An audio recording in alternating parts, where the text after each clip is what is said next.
goody to the guys? What's popping to the people? Well, we out here once again, my friend. Well, you know, it's about 6 a.m. Tuesday. And, you know, like I was talking last time. Oh, yeah. I know how y'all brothers be, too. You know, even though I say I be having notes, y'all know I be freestyling most of this. The notes is just, like, critical points that I don't want to forget about. Which sometimes I still do anyway, because I be going just off the dome and I get caught up in a thought process, especially if I'm excited about what's to come or what have you. So, if you hear something, like maybe an incomplete thought, just, you know, throw that in the comment section or inbox me or whatever the case may be and just say, hey, you was talking about blah, blah, skip. You know, because I was talking about the days of the week, is my point. And I never finished that thought. And I feel like it really would have helped my position at that particular moment. But we can deal with it now. Monday, moon day. I got like some, whatever these things are. Either way it goes, some throat things. You got Monday, moon day. Tuesday, Tia, the God of War. This is why movies and music are released on Tuesday, because there's a psychological war being waged on your senses. Wednesday is Odin. Thursday is Thor's Day, to do with the hammer. Friday is Frigga. Saturday is Saturn Day. Sunday is your personal favorite, Sun God Day. This is the real reason why you go to church on Sunday, because all, with no exceptions, our religion is about sun god worship. What you're getting is, as they say, same old soup, just reheated. When you're dealing with a religion, in most religions, you're going to know the similarities. Okay, well, and there are similarities in most religions, then you trace the dates. And see, okay, well, this preceded this preceded this, so you can tell who borrowed from who borrowed from who. But the one thing that doesn't change is the ring around the head of all the deities, which is sun god worship. We're not even doing religion this particular segment. Religious things are always just seem to be prevalent in certain discussions, and then I just wanted to reiterate that thought. And the point is this. Okay. When I bring up this biblical stuff, or I make these points, then people always say, conspiracy, and the newest thing is too much of that conscious talk. And here's my thing. Why shouldn't the things around you make sense? Why shouldn't everything have a sort of a cohesive flow if things are going the way they should be going? And what I mean is this. If you got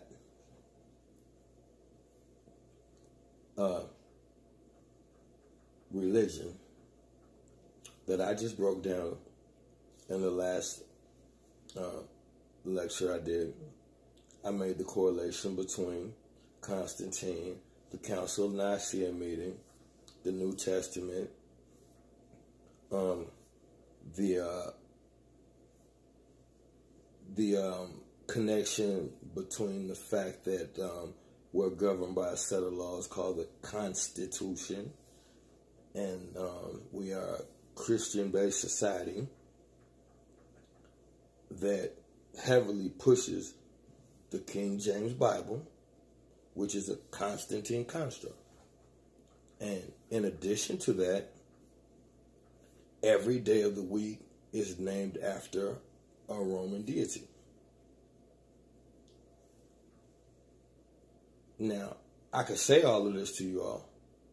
And you all would say, so what? What does that mean? And then you'll go into some spiel about the Creator or the Most High and get all off the subject.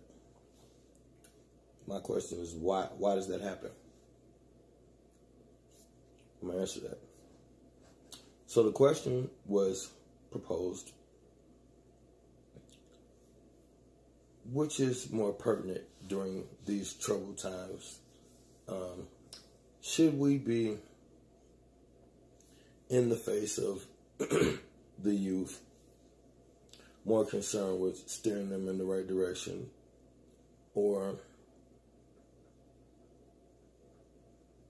should we just completely let go of the debating arena, get rid of all the conscious talk, and let's just focus on the youth?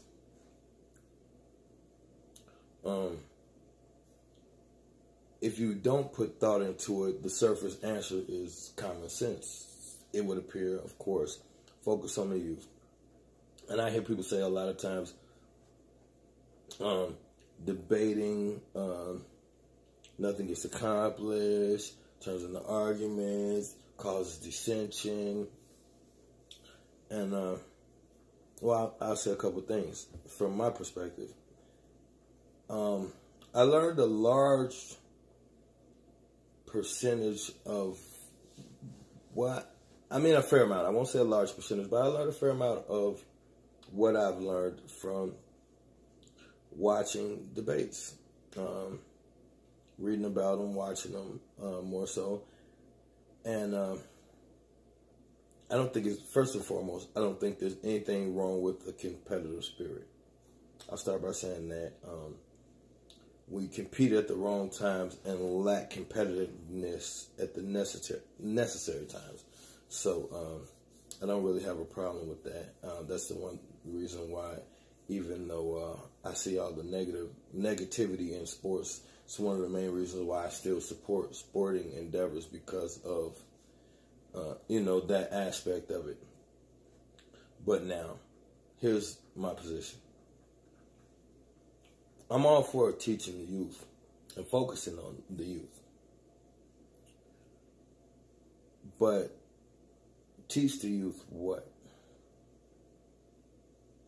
Because if we're not willing to have our ideologies put under the microscope, then why should we be allowed to pass our thought processes on to other children if that thought process has not been tested and proven to be beneficial? Now, that doesn't mean that everyone's method has to be beneficial for everyone. But what I'm saying is this. See, like, people will hear me, you may hear me say something to one of the Hebrew Israelites, or address one of the Hebrew Israelites on social media, or maybe an Islamic brother, or maybe definitely a Christian. And then people a lot of times say I'm religious bash and stuff like that. And I honestly believe it's one of the perks from watching debates. To me it was fascinating. And I thought these men to be honorable to take, because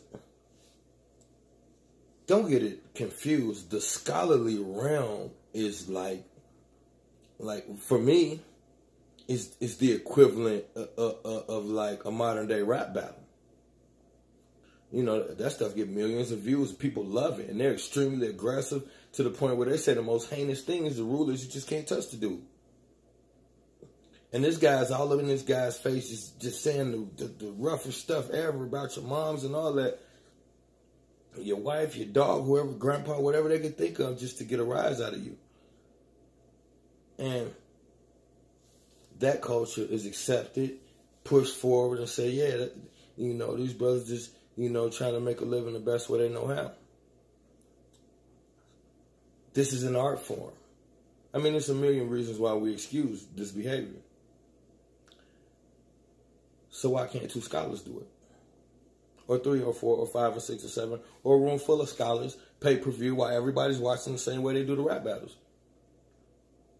Where's this unsaid rule that if my ideology doesn't meet the approval of yours, then this has to turn into some type of war because we have a difference of thought? When I'm addressing, let's just put this on the table. When I'm addressing Hebrew Israelite brothers, I'm addressing first and foremost usually as an individual. And it usually is something that caught my attention. If I don't have a religious, I don't care. I'm a truth seeker. If you ask me what I am, that's what I would label myself. If you ask me my religion, it's truth seeking. Yay, whatever you want to put a label on it. And for me, I've rearranged my thought process, gave up things, dropped things at the drop of a dime when I felt them to be faulty, inadequate, or just didn't measure up to what I initially thought. If you are praying to Allah, Yah, Buddha, Yahweh, whatever you believe in, that deity is supposed to first and foremost stand for truth and righteousness. So how do I continue to serve at the point where I realize that there may be some truth and righteousness at question? Or do I just say, well, that's God? And you know, we sweep a lot of things up under the rug, per se, because that's God or that's Jesus. No, I'm not into that. I'm not sweeping anything under the rug, because you believe in a thought process that tells you walk on faith. In my mind, faith is the third cousin, the distant cousin of ignorance. I only should have faith because I don't know. Faith means believing in something that I don't know and don't really understand. Why is that necessary in a world full of answers? Why must a being be created with the highest capacity of intelligence, but be told only use minimal amounts of that intelligence? Or else the person who gave you this intelligence is going to get angry. Makes no sense, but this is how we think. So, getting back to the point, I say we cannot focus on the youth if we don't know what to tell them. When I get on social media, I see a lot of mixed messages. For instance, I'll give you this. 2 quick ones, and this is going to really kick it off and put us in the direction we need to be in. All right, so here's the 2 things I'm going to deal with right here.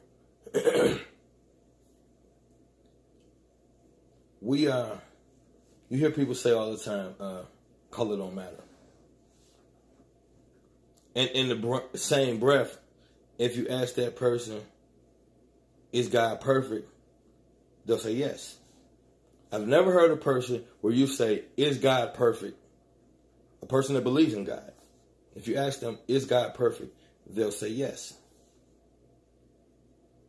All in the same breath is calling God a he, which is, by all the laws of physics and reality, and even by the definition of the phraseology, let's just put this on the table, ladies and gentlemen. God cannot be a man. Not only is that absurd, that is you cowarding away from any form of thought. Here's why. If I ask you, is God perfect? Then how does a perfect God set up a system where you got to come through a woman, but pulls a woman out of the rib of a man that he created first? Doesn't make sense. Okay, I'm not going to deal with it. We dealt with it last week. But my point is, if God is perfect, then why do you individuals keep saying color doesn't matter? God don't care about color. And this is in racial discussions, and it's either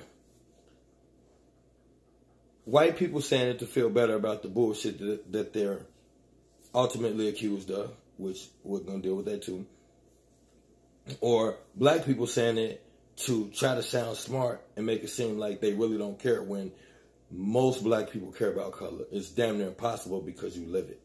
One way or the other. Even if you haven't experienced racism, you have experienced having to talk about not experiencing it. And you've had to do that a lot. So it is impossible in this day and age for any of us to, the dumb shit y'all say is, I don't even see color. motherfucker you do.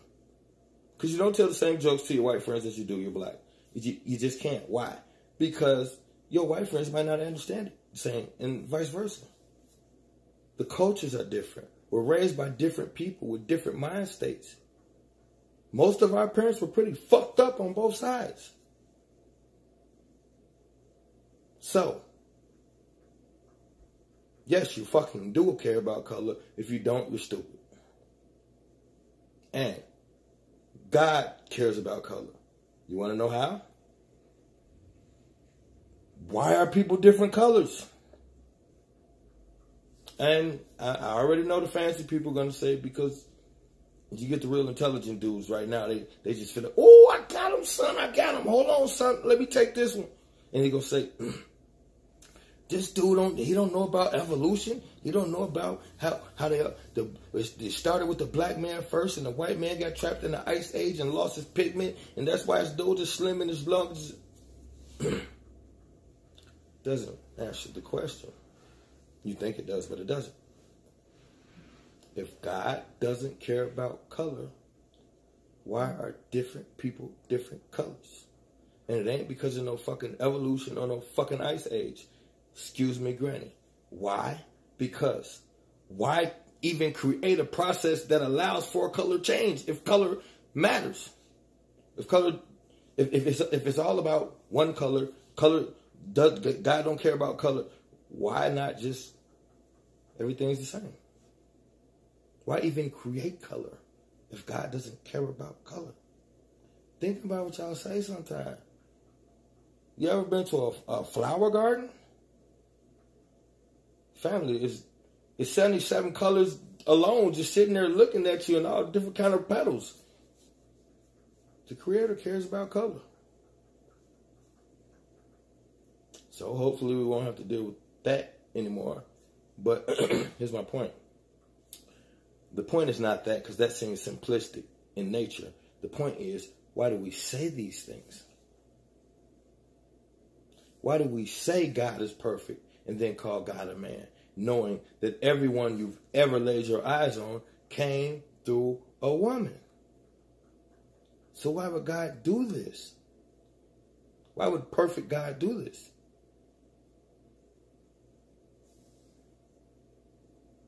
More confusion. Now, let's get to the meat and potatoes. Here's the second thing, and this is really going to get the party started.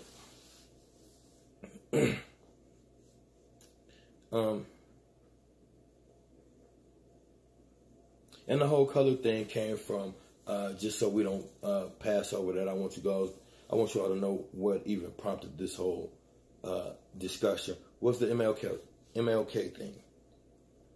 And I'm glad I remembered this, because this is another thing we got to stop doing. You don't have to speak in perfection, but speak in the know. Don't be, and I used to be this person. That's why I'm telling you this. I used to be that person that hear one or two things about a specific subject. And because I understood how intelligent I was, I figured that I could gauge reality off the one or two things about that specific subject, and then bring it to the forefront enough to have a full-blown debate with somebody about something that I really, honestly, in my heart knew you really don't know. But you so caught up in a moment of somebody challenging, because we think because you question my viewpoint, you challenge my intelligence. Why are we so insensitive?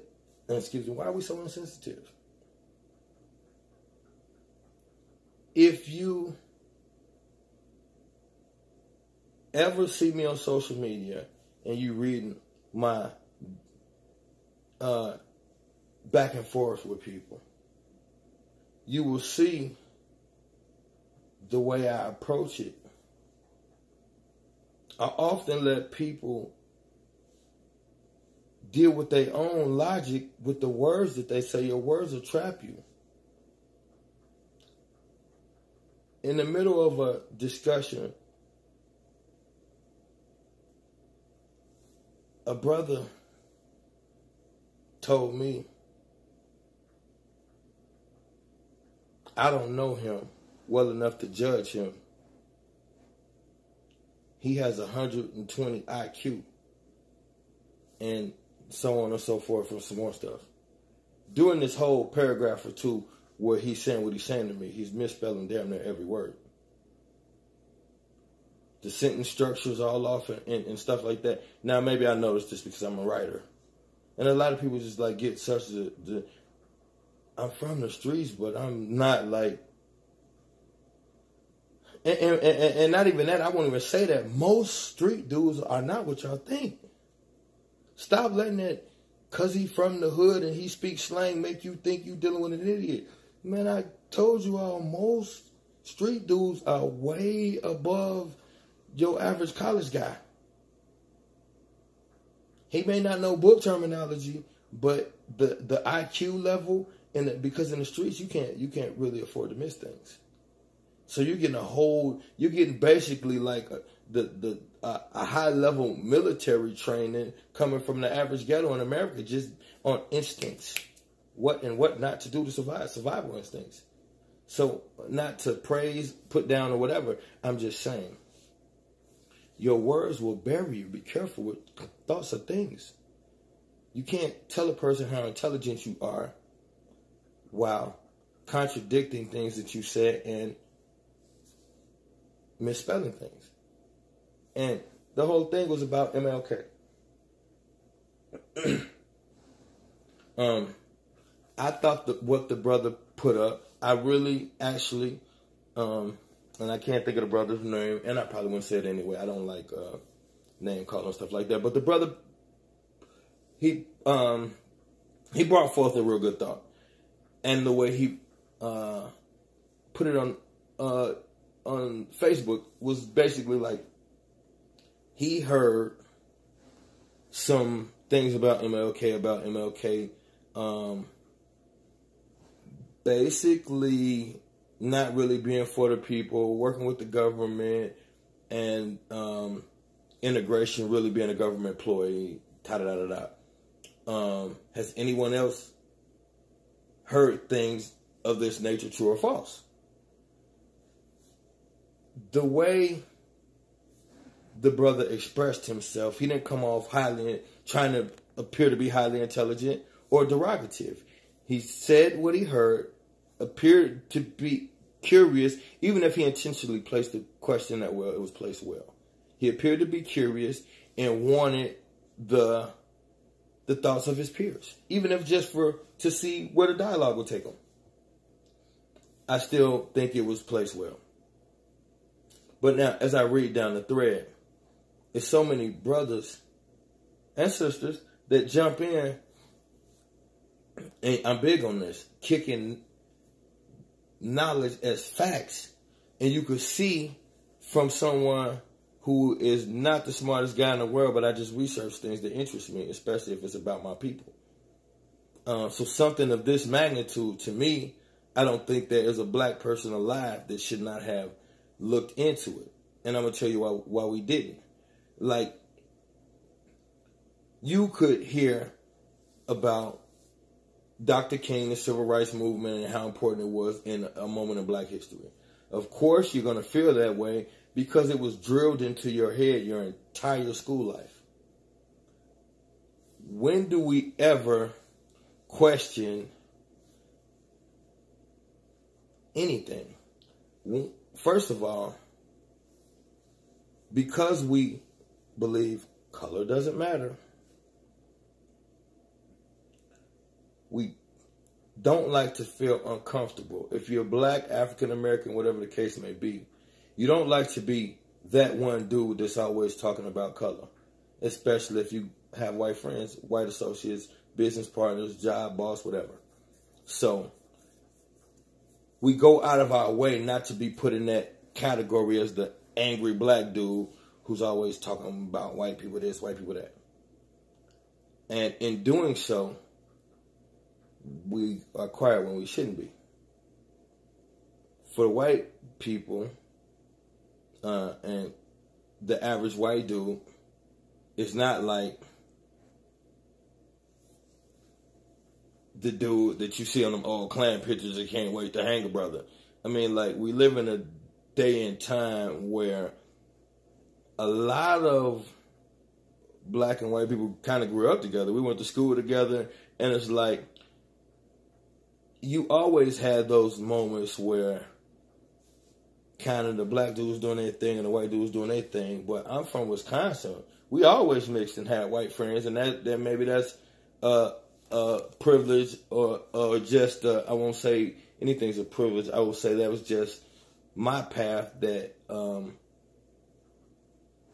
was chosen for me, so that I would be able to, for whatever reason, understand the detriment and the importance of diversity, racial diversity. So I say, anytime you deal in absolutes and you say all those white people or all those black people, you are dealing in the dum-dum zone, because historically, no individuals ever have a problem with other until they're taught. Racial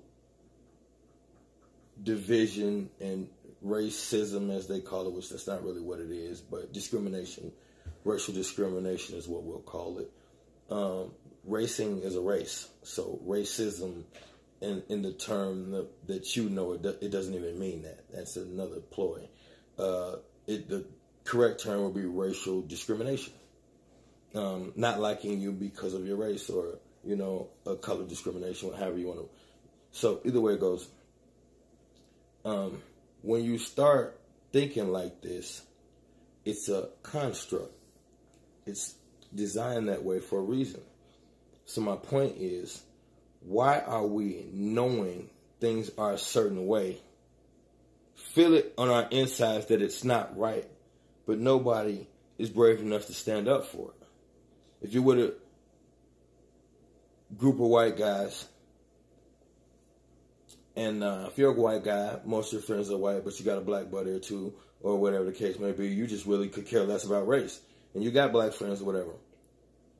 If you're around predominantly white guys and a slightly racial joke is made, I've been in this scenario very many times in different places around the country. There are no obsoletes, but this is for instance, most times the white guy that's cool with the black dude will generally not say anything in a feeling that he didn't like it, but in hopes that maybe his buddy didn't hear it, or his buddy don't get mad, or that the shit just goes away. Most people just don't want to deal with it.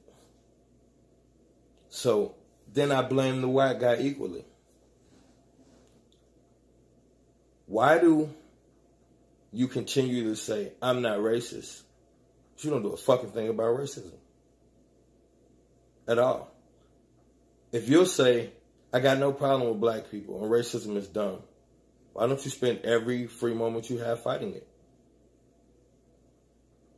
And I'm sure you got plenty of excuses, but who gives a fuck? You live in a world, you live in a time where racism does still exist, no matter whether we want to say it doesn't or not. We give all these cozy reasons why it doesn't, but it does. Obviously, some people just still don't like each other. You say, okay, well, people can like who they want. Fuck that. What type of person are you to live in a time where other people are being mistreated simply because of who they are? And you say you're not like that, but you haven't done a fucking thing about it. Nothing.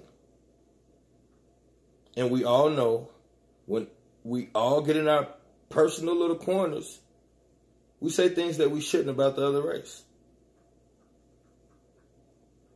Why? And then we come out in public because nobody's seen it, and then say, I'm not like that. I'm not like my grandparents. I'm not like those white people that did that. And black people, you do the same shit. First time something happened, you say, these motherfuckers, racist, they this, they that. And then in your private, you do the same thing the white people do. Say shit you shouldn't say. We all fucking do. Is that the point to this lecture? No, not even dealing with racism. I'm building up to something. Last point, and then we'll get on with it. just so we clear the air, I didn't deal with the MLK thing this year because it's kind of like anybody who gives a crap can Google it.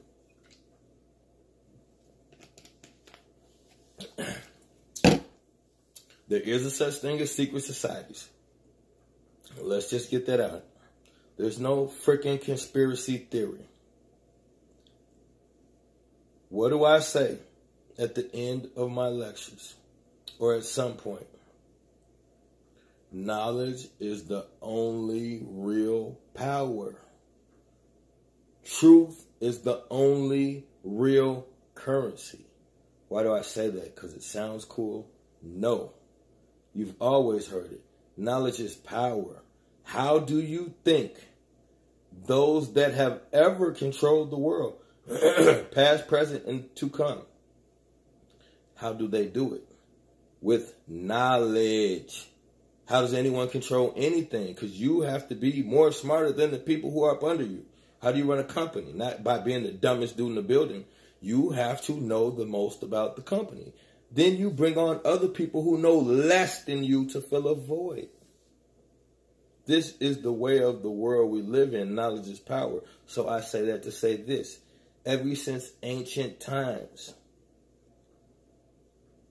people in the know have met up behind the backs of the people who don't know. Why? So that the knows can stay in the know and the don't knows can stay in the don't know. Regime change happens when the don't knows start to know. Plain and simple. Knowledge is power. Everything starts with what you don't and what you don't know. So now, secret societies keep their information. Pass it around amongst each other. This is what controls things. Okay. This country was founded on tons of secret societies. There is one predominantly for black people. Look it up. They call it Boule. A lot of your famous celebrities and entertainers, this is not like I'm dropping some huge secret. It's Google. Most people know it. It's a fraternal order. It's another arm of the Masons, but it's all black. And it's for esteemed black folks and celebrities. Bill Cosby's a part of it. Al Sharpton's a part of it. Martin Luther King was a part of it. So on and so forth. So now, I didn't even mean to say Sinatra. I was going to say something completely different. All of Portier is what I was trying to say. All of your top dogs, you name them. If he was black and super, super important, he was in it or in some variation of it. This is the way the world works.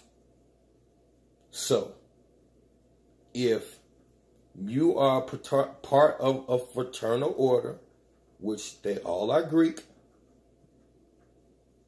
another connection piece to the day of the week thing, Rome, Greek. All the days of the week are Roman. All the religions are controlled by Rome. Now we got this Greek thing. All the fraternities are Greek. You cannot be an esteemed person of any value if you haven't trickled through a fraternity. Why do you think they're on the college campus? This is where they find their politicians. They weed them through the fraternities, through the Greek fraternities. This is what the frat house is all about. Now, how do I know this? Because I care enough to look, not because I'm like some brainiac who just know. This is information that's out there. So why don't we look?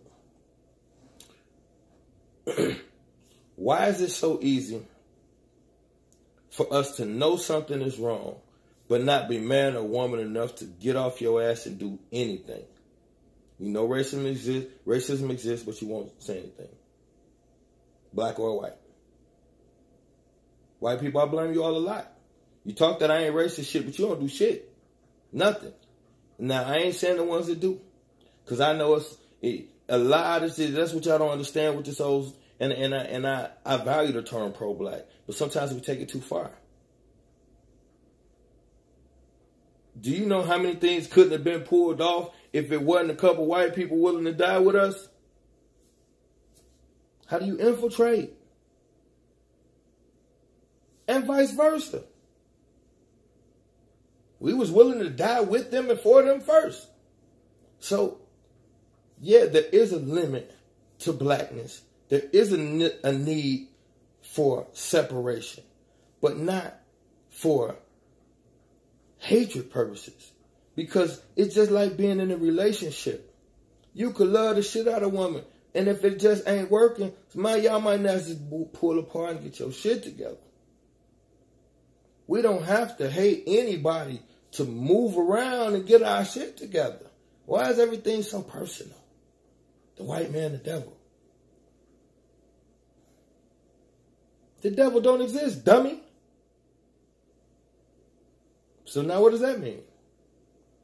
Then y'all tell me, well, how the devil don't exist? Prove it does.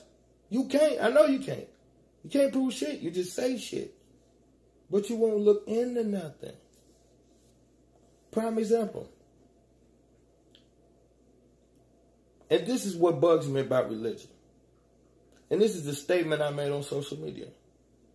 And I said, I'm just issuing a challenge because I'm tired of people just saying anything. Like, I'm a truth seeker and I'm trying to help my people.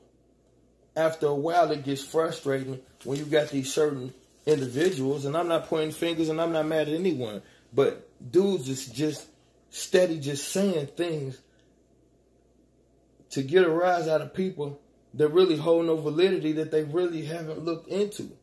And a lot of it does aggravate me and frustrate me because a lot of it is religious based. And I don't, like I told you, I rock with Hebrew Israelite brothers. I rock with anybody who is righteous. I got one of my favorite brothers in the world is a Hebrew Israelite brother. And we can agree to disagree sometimes, but we both understand that what is imminent is love for our people and trying to find solutions. So what if he's a Hebrew Israelite and he believes this right here? So what if he's a Christian and he believes this right here? My belief is when you impose your religion on others. If you want Christianity to be about peace and follow attendance, that's fine.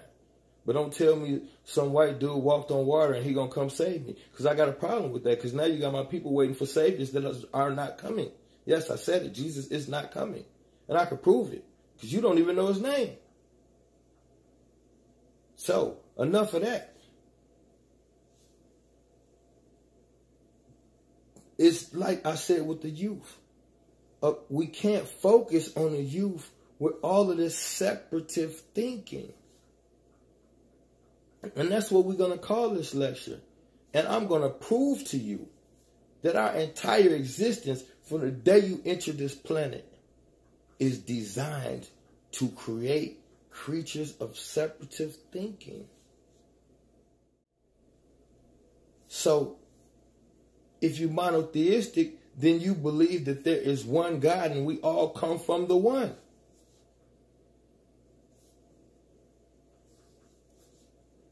So why is everything on this planet about individuality? Your entire existence is about individuality. Check this out. Y'all all seen it 2 nights ago, whatever the case may be, the blood moon. Whenever it was. Now, in my mind, this is simple, but I know how religiosity in just the mind of a man will take you all over the place without just using the gift that you were given. Watch this. The moon, the blood moon. And I've seen a lot of people from all over the country, quoting Bible scriptures and biblical verses, using this to prove some type of point that because of this blood moon at this specific time, and the scripture said it was going to happen, that this is a sign. Okay. First of all, how many of you have ever done any studies on the moon? Do you know anything about it? No. Second of all, the only thing and the first thing that most of us for the last few generations have known about the moon came from the moment when our country landed on the moon. To this day and age, you still got idiots, and I'm sorry, but idiots running around here believing that these people actually landed on the moon. No. It is almost damn near common knowledge and known fact. The United States of America faked the moon landing. I'm about to put y'all up a picture. Look at this. This is what they told y'all that they went to the moon in. Look at this. Y'all see the duct tape right there, bro? Duct tape. Look at this, bro. With $1,000 budget and a couple and just maybe a little help from me, my children could put together something better than this thing. Look at this thing. And y'all believe that this thing went to the moon. Okay, speed up. Okay, so common knowledge, they faked it. What else do you know about it? So if they faked the moon, that means they didn't go. Why didn't they go? Probably couldn't, at least at that particular time. So, one or two things has happened. Either they couldn't go and never did, or they actually did go at some other time and didn't tell us. But from what you know, you don't even know for a fact if anyone has ever even seen the fucking moon. You see it up in the sky and that means something to you. And then you see a blood moon and you say this is a prophecy. And if I tell you they faked it, you'll say impossible.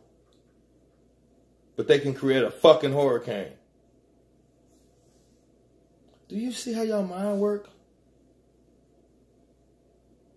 You don't believe that they can put a red circle in the sky, or a white one for that matter, but you believe that they can make hurricanes. Well, some of y'all do anyway, and they can. I.e. Haiti, duh. I mean, like Katrina, I mean, so...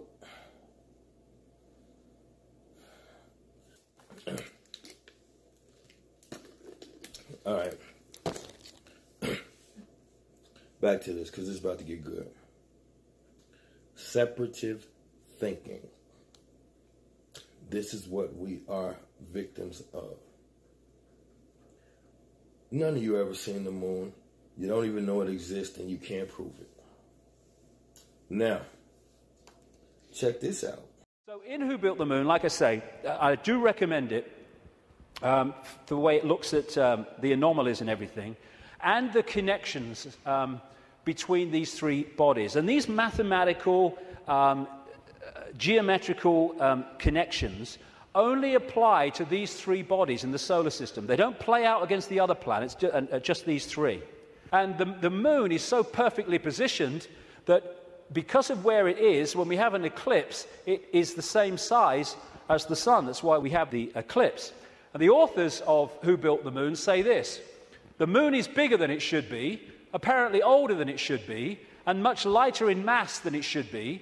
It occupies an unlikely orbit and is so extraordinary that all existing explanations for its presence are fraught with difficulties, and none of them could be considered remotely watertight.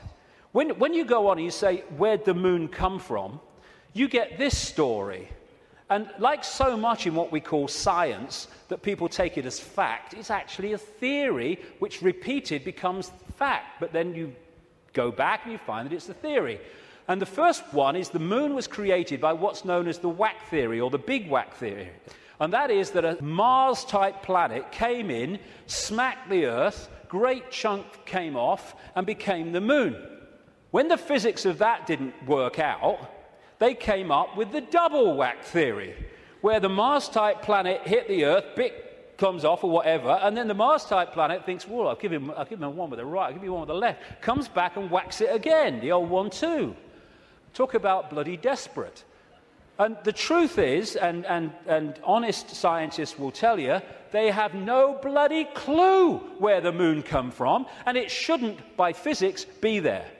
This guy, Isaac Asimov, a Russian professor of biochemistry, did a lot of writing on this sort of stuff, and he said this, quite rightly: we cannot help but come to the conclusion that the moon by rights ought not to be there. The fact that it is one of those strokes of luck almost too good to accept. Small planets such as Earth with weak gravitational fields might well lack satellites. In general, then, when a planet does have satellites, those satellites are much smaller than the planet itself. Therefore, even if the Earth has a satellite, there would be every reason to suspect that at best it would be a tiny world, perhaps 30 miles in diameter. But that is not so. Earth not only has a satellite, but it is a giant satellite, 2,160 miles in diameter. How is it then that that tiny Earth has one? Amazing. Some scientists don't even talk about a planet-satellite relationship, but a planet-planet relationship. The moon's bigger than Pluto. The best explanation for the moon is observational error. The moon doesn't exist, that scientist said. Another one from NASA: it seems easier to explain the non-existence of the moon than its existence. Okay, now y'all see that? These are scientists, NASA scientists, people that work on spaceships and stuff. The things that supposedly went to the moon and didn't. And have you ever seen like those fancy spaceships that the people actually get on and they blew up for they... Them things look wonderful. What is the raggedy thing that jumped on the moon? These people crazy and y'all believe anything.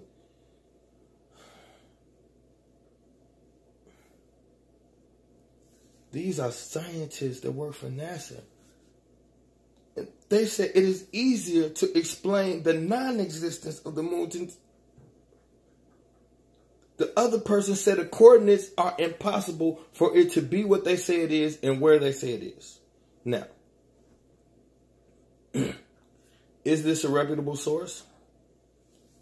I personally think so, because I've seen several documents like this, and I've already done the research on it. I spent a few months on the moon, so I already know from my take on what my take is. But what I'm saying is this, and this is David Icke, and a lot of people, y'all will look him up, and then y'all say, oh, this the alien guy. How you going to believe anything he said?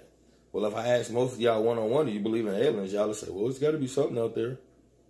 Make up your mind. Do I believe everything he says? No. What idiot believes everything anyone says? It's not what we're here for. We're truth seekers. You take what you can, you throw the rest out. Do I believe some of the things he says? Yes, because they line up with other stuff. Then some people will say, well, he a white dude. I don't listen to white dudes. I beg to differ. You listen to one all the way up until you graduated high school and probably through college. And have no problem with a thing. You think you smart because a piece of paper the white people gave you. But when I bring up some facts from a lecture, or we pro-black, all of us, man, knock it off. Y'all just play too much. Anyway, back to the moon. My position is this.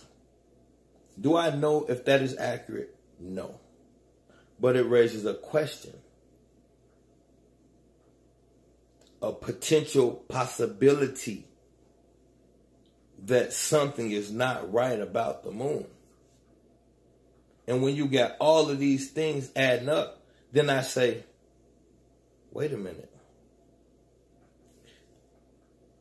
All I got to do is use a little deductive reasoning and put myself in the right area.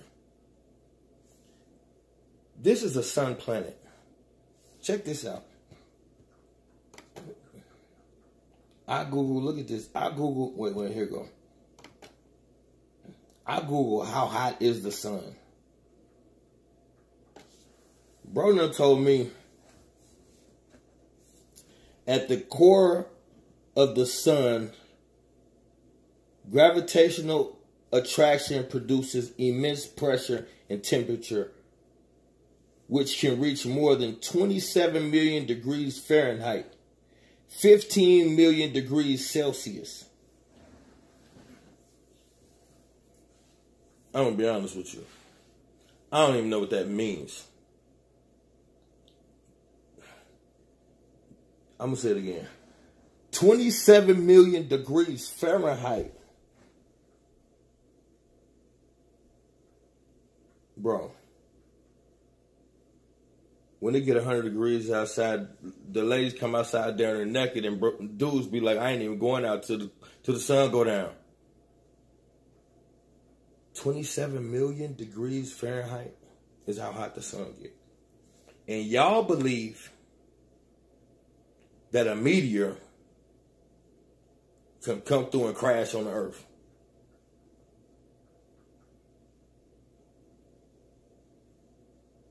A hot-ass rock, which is what a meteor is, it's hot rock, is going to come through a fucking 27 million degrees and still stay a rock and then crash onto our planet.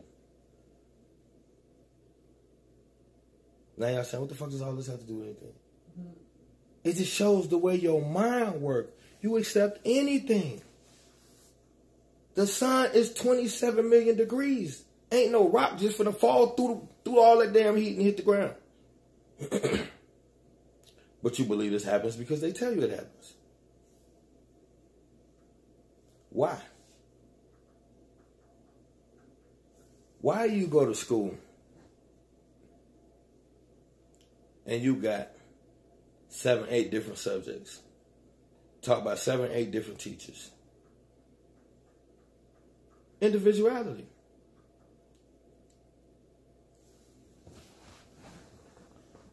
Life goes like this. There's a history. The things that happen. If you don't know the past, you doomed to repeat it, they say. So you should be taught your history. The accurate history of the things that actually happen. Those are not refutable. Why are there so many discrepancies on what our history is? Why? Why isn't there one clear cut, this is what happened? Then you got math. Then you got science. Then you got... All of these things are what? A way of life. You should know science. You should know math. You should know what happened. And of course, reading and writing, because you have to communicate.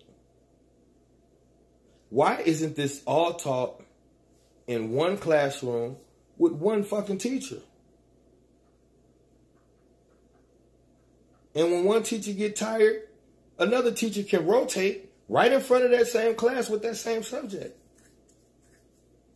Why are we graded on whether we're adequate enough to know the things that our elders are obligated to teach us? They want you to think that people are smarter and dumber, and no, it's teaching. If everybody sat down from the giddy up and given the exact same everything, whatever advancement there is just by naturality. It's not anything that really matters. And it shouldn't be looked at as like, okay, well, you're faster, you get a medal. Why? You get an A, you get a B, you get a C. Isn't it the teacher's responsibility to make sure that everyone leaves with an A? And if not the teacher, then doesn't it fall on the curriculum makers or providers of the curriculum? Why doesn't it? Because individuality is what you are born into a world that promotes separative thinking. It's why you say things like, that ain't my problem, I don't care. It's why you say things like, well, I'm not racist, but I'm not in it.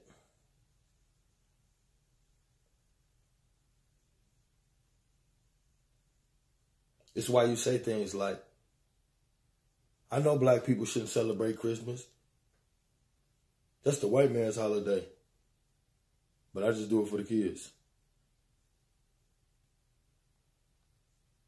Well, first I'd be interested in knowing what's the black man's holiday. And that's the equivalent of saying, son, we shouldn't run in the bank, but we just doing it for the rent. Like, because you put things into different boxes and think one thing don't matter to the next. Why? Why you keep saying separative thinking, separative thinking? Let's get to the meat and potatoes of this lecture. It's almost 7 a.m. I want to go to sleep. Not really, I don't care. But check it out, though. When you wake up every morning,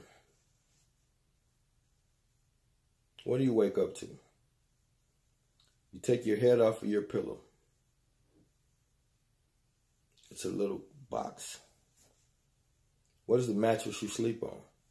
You sleep in a box.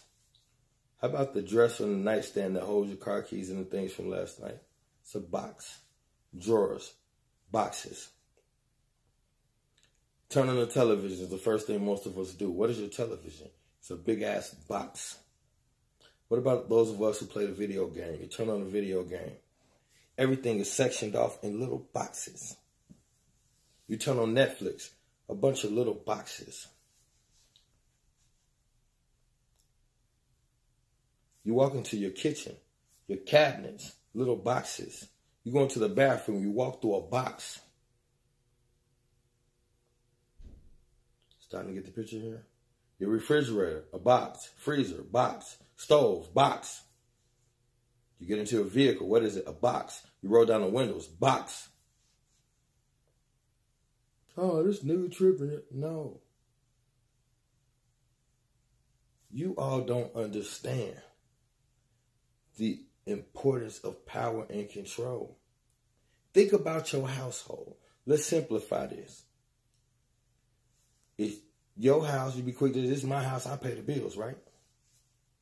Then it's safe to say that everything in your house is the way you want it. Because it's your house. If you don't like the color orange, are you going to allow orange furniture in your house and sleep on it every night? It's your house. It's your property, your vehicle, your whatever. The things that belong to you are exactly the way you prefer for them to be, or what? Or you get rid of them. I.e., curriculum change, religious scriptures change, several different kings have their own version of the Bible. Why? These are called adjustments. House cleaning. The 66 books missing from the Bible. Adjustments. So, I say that to say this. If there wasn't a purpose for all the boxes, they wouldn't be here. Your closet is a box. You keep your shoes in a shoe box. Think about it. Your cell phone is a little box. Why are these things this way? How do you enter this planet? How do you come into this world? You come right out your mommy. Not out a man rib. You come out your mama. Just don't listen to the Bible this time. And what the first thing they do to you? Soon as they take you from your mother, which is intentional, that is the most critical moment in a child's life as soon as it is removed. and separated from the umbilical cord. And then the first thing the doctor does is take the baby and put it in a little box. And the baby's entire existence is crib, box, box, box, box. Your cereal, box. Everything. How you leave this planet. They dig a square hole in the ground and drop your ass in it in a box. Because through the door, you are taught individuality and separative thinking. What is sports? They tell you it's about the team. Then why do they chart how many points each player scores? It shouldn't matter who had the most points. You should never tell the team that if it's about equality. Just like it shouldn't matter who got A, B's, and C's in class. Unless the people who are in charge are setting the tone for something. There are no accidents. You can't, look behind me. Movie cases, boxes. The movie shelves, the picture frames, boxes. Your calendar, your bills, the envelope your bills come in. Why did they choose this design for everything? The windows you look out of, why? Box, box, box. And y'all gonna get fancy and say something about, if you look at building and understand shapes and structures, then this is the best shape. Okay, well, who figured that out? The builders, they was the masons. Okay, well, yeah, they keep secrets. And you do know that masons build according to sacred geometry. They don't just wing it. The equivalent of why the ancestors lined up the pyramids a certain way to interact with the heavens, line up with the constellations by design for a purpose. People don't do things for nothing. We do, y'all do. But people in power, there's nothing you see in your existence that is just because. It is all done intentional to fit a particular paradigm, to fit a thought process and a goal. The books you read are boxes. They send you to the library, little cubbies, little boxes. Everything is separative thinking. This is what you are trained to do from birth. Why? Who is responsible for this? Somebody is.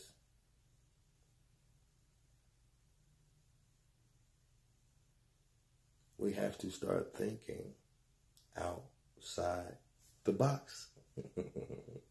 That's why they said it. Where do you think that saying comes from? Think outside the box. Think about it. That is their way of telling you, what does think outside the box mean? It means unconventional thinking.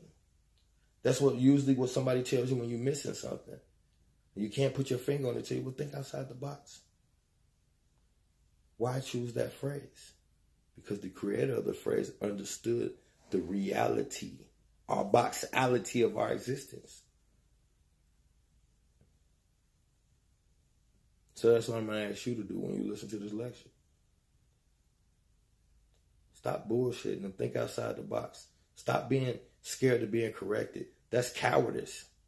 We want to lead the example for the youth, then we should show the example that we should show the youth that black men and women, we can differ in ideologies.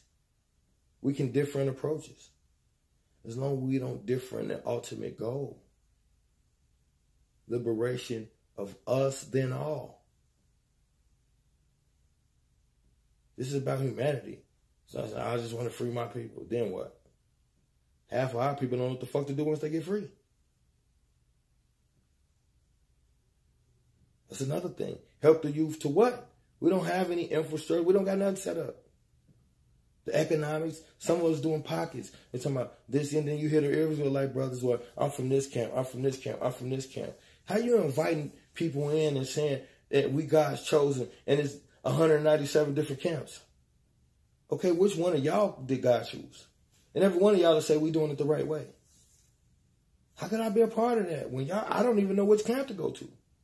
Which one to sound more righteous? What if these niggas just talk real good for the moment and then I find out the ones that sound righteous ain't shit? Anybody could sound righteous. Right now, I could just be sounding righteous. That's why I don't go for the righteous approach. I tell y'all, look it up. You think I ain't on, look. Everything I tell you, it show you is right there in your face. Look for yourself. That's all I want you to do. I'm encouraging you to use your mind. I could be right about the moon. I could be wrong about the moon. But you don't know. You don't got a clue. You'll just sit there, argue with me, and pretend you do. And try to sound smart in front of the chick you want to have sex with. But really, you don't know nothing. Ain't read nothing. Ain't studied nothing. Why do we do that? And then the first thing people say is, and I hear this all the time, don't judge me. I'm smarter than you think. Because I correct something you say, you assume that I think you're not smart. Get to know me. You'll see I'm real outspoken. I'll just say, bro, you ain't that smart. If I feel like that, but I just have a way of, sometimes because I try to add humor to it, but I really don't look down on anyone. I try to incite you all to think. Just think of what you're saying before you say it. There's an actual thing that happened. And then say what I said here. Yo, philosophy, ideology, theory, religion has to hold up to science. If you're going to tell the people that the blood moon is part of the prophecy, then you should be able to talk science about the moon. Don't mix reality with your religion. It's more believable. If you ain't got no science and no history to back up your religious claims, then you just somebody else believing. Haven't we had enough of blind belief? It's how we ended up on the damn boat, just believing. And y'all still can't tell me how you believe in Jesus and they brought you here on the boat, Jesus. And y'all got all kind of dumb excuses for that. It's separative thinking. So what have we learned today? If you're white, stop fucking saying you're not racist, knowing that you don't have the balls to do any fucking thing. You're not going to say anything. You're not going to stand up for anything. You try to get political, sound smart, and hide behind politics.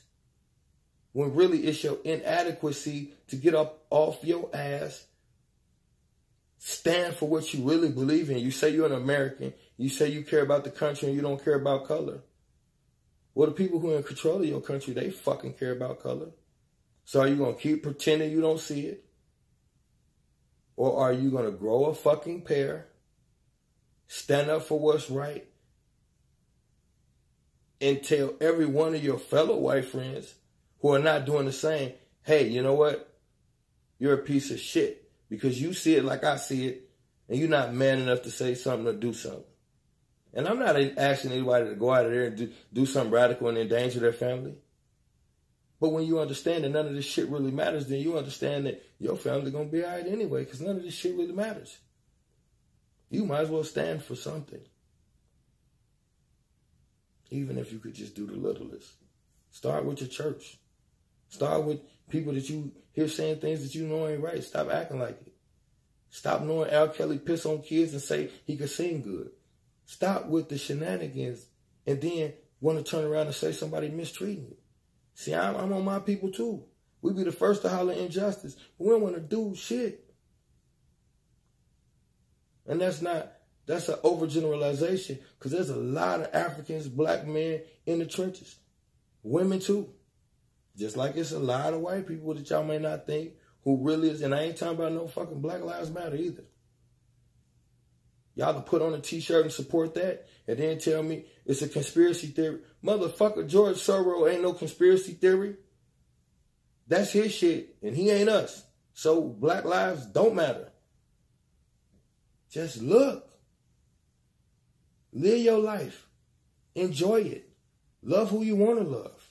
I don't care if you black and have a white woman. I don't care if you white and have a black person. What I do care about is don't become something you not because of somebody you think you like. Meaning, if you black and choose to be with a white woman,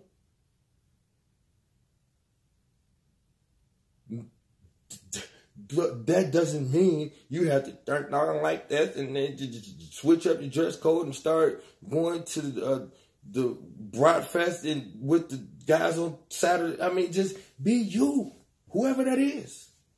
Don't change that for nobody else because of what people say is blackness. If you know you care about black people and you down for it, you don't have to act no certain kind of way. You can be as weird as you fucking want to. I don't care. What I do care about is when you see people get involved with people of the other race and they try so hard to become something they're not, they lose sight of who they are.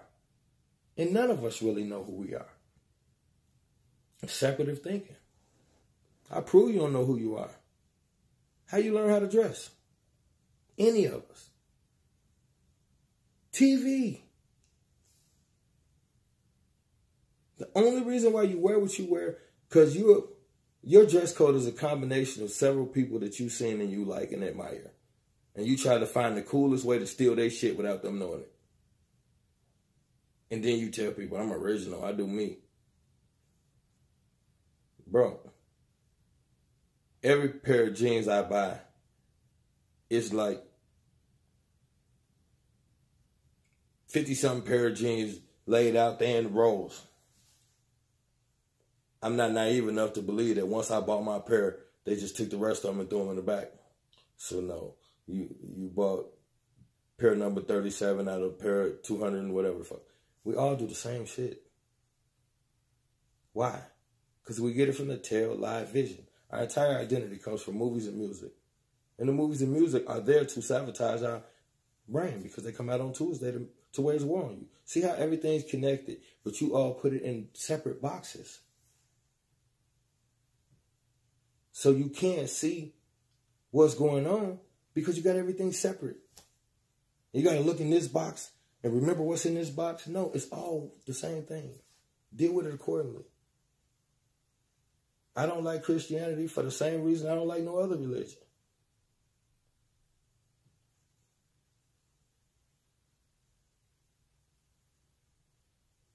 Same shit. I think Jesus is just as fake as all the other deities that they...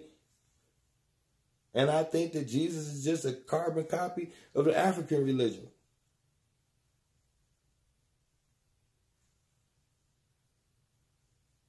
Or the African spiritual belief system or some religion. You believe in Moses and the Ten Commandments. It is my firm belief that the Ten Commandments came from the laws of Ma'at, or the 42 negative confessions. And people could argue that. Because you're trying to think separatively. You could believe what you want to believe. Just don't sabotage everybody else's beliefs. I got a problem when the Hebrew Israelites say that we're all like this. All the Americans, all the African Americans here are Hebrews. No, don't say no all, no nothing. I identify with Kemet. What a man identified with in his soul is what he is. If we all can agree that we've been here before and my soul resonates with Kemet, then who are you to tell me I'm a Hebrew Israelite or a Christian or a Muslim or whatever? And I'm talking a region. I'm not talking religion. Religion is a man-made construct. One of y'all don't get that. Y'all reading through books that men wrote trying to tell me what really happened. That's why I'm not heavy on books. I do lectures, bro, and people say, so you don't read? No, I can read like crazy. But I prefer to look at the guy who's teaching me and see what I can gather from that. I like to deal with the masters and the top dogs. If I'm wrong for that, then redirect my information and tell me that is inaccurate. And watch how I behave. When one of y'all catch me on something, when and if that happens, and somebody say, you put out something that's not accurate, I need to know how you figure, prove it. You prove that, okay. Peace to the God. I learned something. And I appreciate you for that lesson. The only time I'm ever, aggressive is when the lesson comes with it. When I met with aggression, I'm not a passive dude. As they say, I ain't starting it, but I ain't ducking it type deal. I'm not really ducking it. And I don't want no discord with with anybody for that matter, and especially not anybody of my own kind. But even just trying to pursue knowledge and be knowledgeable and get a knowledge to your people. I have people threaten me with violence and insinuate that they want to do harm to me because I'm trying to enlighten my people. And to those people, I say, get to know me better. You'll understand two things. First and foremost, I love everybody. I don't mean no harm. Second is, if that's the door you open with me, be prepared. Because I don't call nothing off. I'm going to be honest with you. I'm a man, woman, or child. And that's probably a fault to me. It could be how I end my time on this particular journey, because sometimes I'm too hot-headed. But it's rare that I'm going to be the one, because I don't really start nothing. I'm not going to ever approach anybody aggressively out of pocket awful just because I feel like it. So the altercation I have is going to be somebody said something to me or did something to me in that fashion. I pride myself on not being the starter. So if I'm not the starter, I'm usually not going to be the one to stop it. Now, I'm not saying, I can be wrong, and I come to my senses and admit that. But I think it's cowardice if I want to exchange information and sharpen each other's sword, as they say, and you want to stab me with the sword. Nah. That ain't what scholars do. That ain't what kings do. Everybody screaming they kings or gods and all this. Let's get to some kingly, godly behavior. And I'm not always on point with that. But as y'all can see, I'm in front of this camera trying. I'm striving. And the one thing about me is, even if I don't hold some of the behaviors, if I don't exhibit to a T some of the behaviors before I have these speeches or these lectures, once I double back and watch them, every time I have to refine my behavior because I can't live in hypocrisy. So you may have known me before and say, oh, he's trying to act like that. He ain't even like that no more. Be around me now, you'll be like, oh, he still got that same thing, but he different now. And people say, you changed. Why haven't you? I'm 41. I haven't seen you in 5 years. Were you expecting the same guy? We speak without thinking. But, I just love rocking with y'all. And my sister, one of the sisters told me, she said, oh, big bruh, you need to shorten them joints up because the attention span over 30 minutes. And I know that. And that's sad that, and the sister wasn't wrong for telling me that. She's trying to probably even say, I would probably watch you a little bit more if they was a little bit shorter, but I'm busy. And I get that. People busy with their thing. And I say this, for me, I'm hella busy. I go to the gym every day. I know that's an hour to 2 hours every day where I can have a lecture on while I'm getting fit. If a lot of y'all play video games. A lot of y'all like to spark want to play the game. Okay. If I spark want to play the game, and you can ask anybody this, I turn the volume down on the game and have a lecture on. What's wrong with that? Now, cats that sit here and play the game for 3, 4, and 5 hours, I know I've been that dude for years. And then they tell me, I just don't be having time for no lecture, bro. Or and then somebody I know who play the game a lot, like, did you check the lecture out? I ain't get to it, but I'm going to, God. Bro, I know you played the game. You see what I'm saying? And I ain't down to nobody. What I'm saying is, like, at some point, you got to start caring about something. How about this? I've been telling people that know me, think about this. Y'all don't even think about this. And then we're going to get about it. I'm going to wrap it up. People that know me know I've been kicking this type of what y'all call conspiracies, religion, whatever the case. I've been kicking this for years, telling people which direction the government was headed and what kind of stuff they was going to pull. And even I remember when they did the food stamp thing and the government shut down a couple years back, I was sitting in Harold's Chicken. And I was kicking politics with some of the older brothers back and forth. And I was stating my position saying that they was doing test runs and they was finna pull a big one. I said that years ago. Now we're looking at government shut down over a wall and all this old. My point is, if somebody like me, who spent 7 years in the penitentiary, no college education, is intuitive and intelligent enough to put the pieces together on what could potentially happen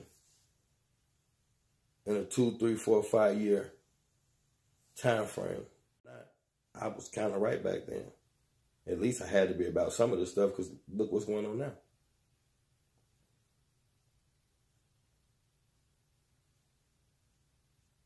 I don't get paid for this. Trust me, I don't.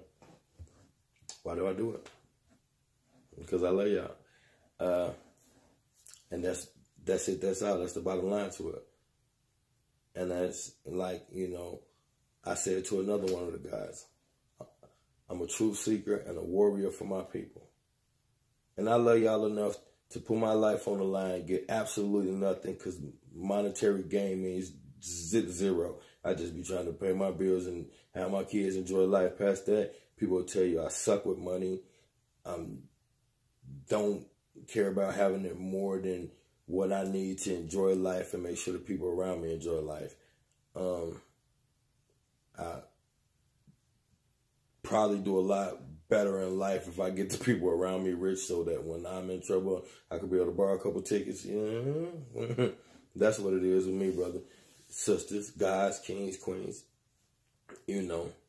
But think about that. Separative thinking. You're born in a box, you leave in one. In between, day to day, everything you do is boxified, baby. And with that being said, we gone. Always remember, knowledge is the only real power. And information is the only true currency. I love y'all.